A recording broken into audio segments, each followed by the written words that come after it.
আজ আমি যে রেসিপিটি বানাচ্ছি সেটি একটি চাউমিনের রেসিপি। এইখানে যে বাচ্চারা ধরো গাজর খেতে পছন্দ করে না, কিন্তু গাজর খুব স্বাস্থ্যকর একটি সবজি, কাজেই সেই মায়েরা কিন্তু আমার এই রেসিপিটিতে লুকিয়ে গাজরকে চাউমিনের সাথে খাইয়ে দিতে পারবে।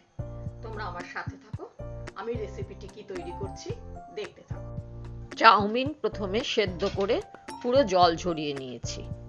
এরপর নিয়ে নিয়েছি গ্রেটেড ক্যারট, মানে যেটা গ্রেট করে আমি গাজরটাকে নিয়েছি, আর নিয়েছি ধনেপাতা কুচোনো আর পেঁয়াজ কুচোনো। এরপর একে একে আমি গাজর এই চাউমিনের সাথে মিশিয়ে দিচ্ছি, আর এরপর দেব ধনেপাতা, দিয়ে দিলাম গাজরটা, দিয়ে দিলাম ধনেপাতা, কুচোনো ধনেপাতা, আর দিয়ে দিলাম কুচোনো পেঁয়াজ। এটা যে শুধু বাচ্চারাই খাবে এমন তো না, বড়রাও খেতে পারে, তাই কিছুটা বড়রা খেলে কিন্তু কুচোনো লঙ্কা এতে আমরা ব্যবহার করব। আর দিয়ে দিলাম নুন আর হলুদ। এছাড়া এর সঙ্গে মেশাবো আমি একটি ডিম। তোমরা যদি কেউ মনে করো এখানে দুটো ডিম দেবে, দিতেই পারো, কিন্তু আমি একটা ডিমই ইউজ করেছি। এরপর সমস্ত উপকরণগুলো খুব ভালো করে কিন্তু আমি মিশিয়ে নিচ্ছি। এই যে এইভাবে পুরোটাই আমি খুব ভালো করে মিশিয়ে নিচ্ছি। পুরো মেশানো আমার কমপ্লিট হয়ে গেল।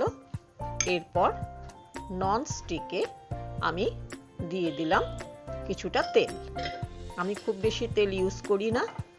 এরপর তেল গরম হওয়ার পর এখানে পুরো চাউমিনটা, মানে পুরো মেশানো চাউমিনটা আমি এখানে ঢেলে দিলাম। এটাকে একটু আমি স্প্রেড করে দিচ্ছি, মানে চারিদিকে বেশ ভালো মতন করে ছড়িয়ে দিচ্ছি। এইভাবে খানিকক্ষণ হতে আমি সময় দেব, এবং সিমে রেখে রেখে কিন্তু আমি পুরোটা ভাজবো। বেশি আমার ফ্লেমটা বাড়ানো চলবে না। দেখো ওপাশটা আমার মোটামুটি হয়ে গেছে। এবার আমি এটাকে খুব সাবধানে পুরোটাই উল্টে দিলাম। এবার ওপিটো খুব ভালো করে সিমে রেখে আমি ধীরে ধীরে এটাকে ভেজে নেব। তার জন্য যাতে পুরোটা খুব ভালো করে কুক হয়ে যায়, তার জন্য একটু চাপা দিয়ে দিলাম। এবারে এটা পুরো কমপ্লিট।